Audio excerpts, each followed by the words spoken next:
નમસ્તે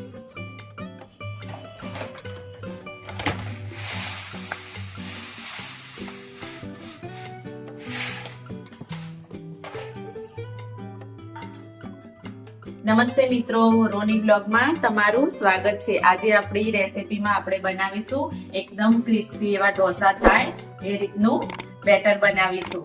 તો આજે આપણે મેં 8 કલાક સુધી પલાળી દીધું હતું આને હવે આપણે આને ક્રશ કરીશું અને આને 8 કલાક થયા પલળતા। આમાં આપણે 3 વાટકી ચોખા અને 1 વાટકી દાળ છે, તો આપણે આને હવે ક્રશ કરીશું। તો આપણે હલાવી અને એક મિક્સર જારમાં લઈ લઈશું।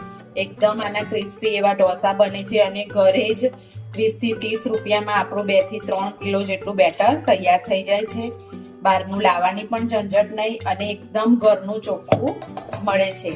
તો આ રીતે આપણે 2 ભાગમાં લઈ અને ક્રશ કરી લેશું અને આથો પણ લાવવાની જરૂર નથી। આ બેટરમાં એટલું મસ્ત એવું આપણા ઢોસા બને છે ઘરે જ।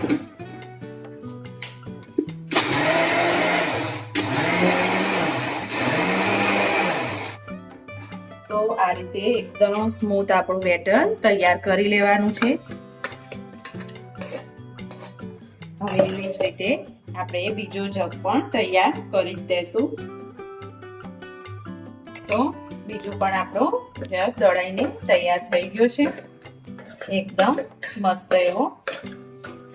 અને હા, એક ખાસ વાત મિત્રો કે ઢોસાનું ખીરું બનાવવા માટે આપણા જે નાના એવા ચોખા આવે છે કે જીરાસર કે એવા ચોખા આવે છે કે સરકારી કંટ્રોલના ચોખા આવે છે, એનાથી મસ્ત એવું બેટર બનીને તૈયાર થાય છે।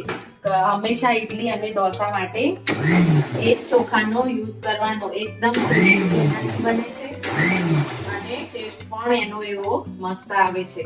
તો હંમેશા આપણે ઢોસા અને ઇડલીનું ખીરું બનાવવા માટે એ જ ચોખાનો ઉપયોગ કરવાનો, એકદમ નાના આવે છે એનો જ ઉપયોગ કરવાનો। તો જુઓ મિત્રો, આપણું 3 વાટકી ચોખા અને 1 વાટકી દાળ, એનું આટલું બધું ખીરું બનીને તૈયાર થઈ ગયું। ઘરમાં 5 થી 6 જણા હોય તો આરામથી આને આટલું ખીરું આપણું ચાલી રહે। તો હવે આપણે આના થોડી વારમાં રહીને ઢોસા ઉતારીશું। 1 કલાક માટે આને સાઈડમાં કરી દેશું અને ખાલી મીઠું નાખી અને ઢોસા ઉતારવાના છે। એકદમ ક્રિસ્પી બનશે ઢોસા, જાણે બહાર ખાતા હોય ને એવો ટેસ્ટ અને એવા ઢોસા બનશે। આપણે જ્યારે બનાવીએ ત્યારે હું તમને બતાવું કે કેવા મસ્ત બને છે। તો 1 કલાક માટે સાઈડમાં કરી દેશું આપણે। મસાલા ઢોસાનો મસાલો બનાવવા માટે લઈ લીધું છે એક વાસણમાં તેલ। આપણે અંદર લીલા વટાણા ફોડવાના છે તેલમાં, એટલે થોડું તેલનું પ્રમાણ આપણે થોડું ચડિયાતું રાખીશું। અને ડુંગળી લીધી છે 2 નંગ, 2 નંગ ટામેટા અને 2 લીલા મરચા લીધા છે અને આ બટાકાને આ રીતે આપણે મેશ કરી લીધા છે। તો આપણે તેલમાં વટાણાને ફોડવાના છે પહેલા। તો આપણા તેલ ગરમ થઈ ગયું છે, એમાં આપણે વટાણા બધા અને ફૂલ ગેસે મસ્ત એવા વટાણા બધા ફોડી લેશું। એકદમ ફૂટવાનો અવાજ આવે છે મસ્ત। વટાણા ફૂટે પછી આપણે આ બધા મસાલા કરીશું। તો આપણા મસ્ત એવા વટાણા ફૂટી ગયા છે। તો આપણે થોડા એને હલાવી લેશું। એમાં આપણે હવે નાખીશું લીલા મરચા અને ડુંગળી, બંને પહેલા થોડું એવું 1 મિનિટ માટે સાતળી લેશું। બહુ જરૂરી નથી એને ચડવવાનું। અને આપણે થોડી હળદર પણ એડ કરી દેશું। એકદમ હળદર પહેલી વઘારમાં નાખવાથી એનો કલર એવો મસ્ત પકડાઈ જાય છે।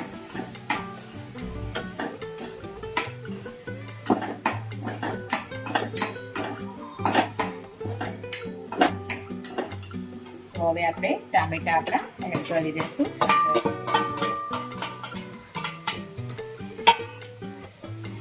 થોડુંક સ્વાદ પ્રમાણે મીઠું આપણે બંને બટાકાના બંને ભાગનું લઈ જ લેશું અને પાછું હલાવી દઈશું।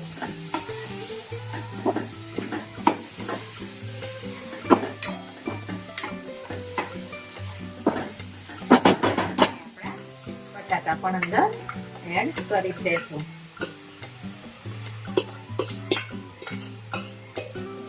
બટાકા મેં 6 થી 7 નંગ જેટલા બટાકા લીધેલા હતા. તમે તમારા ઘરમાં વ્યક્તિ હોય એ પ્રમાણે મસાલો બનાવી શકો છો. આ 5 થી 6 વ્યક્તિ માટેનો મસાલો આપણો બનીને તૈયાર થઈ જશે.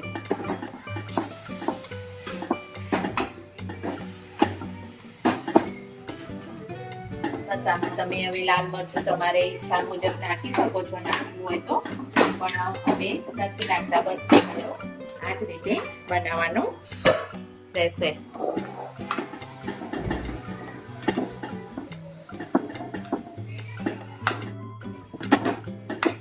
તો આપણો મસાલો માવો એવો તૈયાર છે. એકદમ ઈઝી પ્રોસેસ છે, કશું જ નથી આમાં. હવે આપણે થોડા કોથમીરના પાન નાખી દેશું. બસ આપણો ઢોસાનો મસાલો તૈયાર છે. ઢોસાનો મસાલો આપણો તૈયાર થઈ ગયો છે. બસ આને આપણે હવે બંધ કરી લઈશું. આપણે હવે ઢોસા બનાવવાનું સ્ટાર્ટ કરીશું. તો મારી પાસે આ જે બહાર જે લોખંડનો તવો હોય છે, જે ઢોસા વાળા જોડે, એ રીતનો અમારી પાસે આ તવો છે. તો આમાં એકદમ ક્રિસ્પી બાર જેવા ઢોસા બને છે.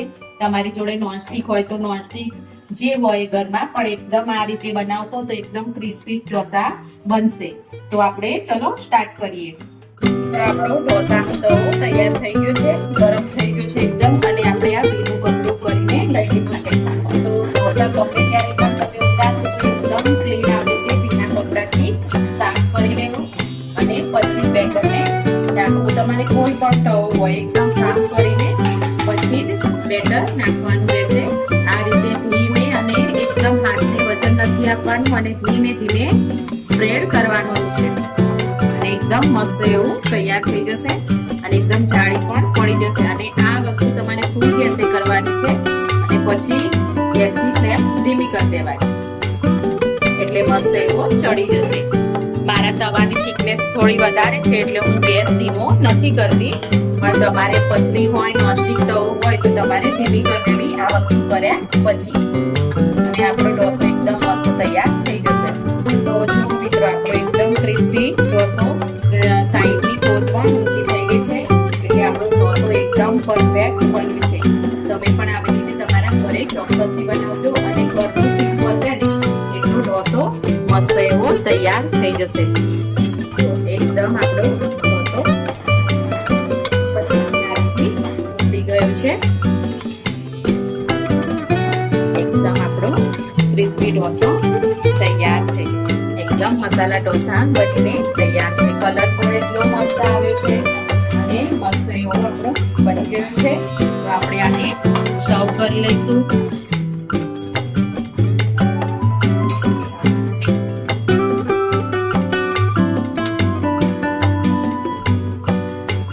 મિત્રો મસ્ત એવા આપણા ક્રિસ્પી ઢોસા બનીને તૈયાર છે.